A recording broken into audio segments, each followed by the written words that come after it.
গত কয়েকদিন ধরে দেশের বিভিন্ন স্থানে প্রচণ্ড রোদ ও গরমে জনজীবন ক্লান্ত হয়ে পড়েছিল। তবে হঠাৎ করেই বঙ্গোপসাগরে আবহাওয়া পরিস্থিতি বড় পরিবর্তন দেখা দিয়েছে। দক্ষিণ পূর্ব বঙ্গোপসাগর ও তৎসংলগ্ন দক্ষিণ পশ্চিম বঙ্গোপসাগরে অবস্থানরত একটি গভীর নিম্নচাপ ঘনীভূত হয়ে ঘূর্ণিঝড়ে পরিণত হয়েছে।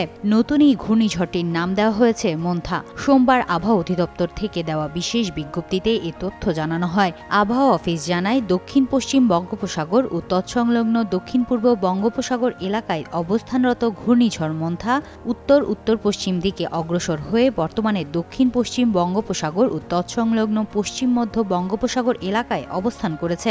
ঘূর্ণিঝড়টি চট্টগ্রাম সমুদ্র বন্দর থেকে প্রায় ১৩০০ কিলোমিটার দক্ষিণ পশ্চিমে, কক্সবাজার থেকে ১২৪৫ কিলোমিটার দক্ষিণ পশ্চিমে, মংলা থেকে ১২০০ কিলোমিটার দক্ষিণ পশ্চিমে এবং পায়রা থেকে ১১৯০ কিলোমিটার দক্ষিণ পশ্চিমে অবস্থান করছে।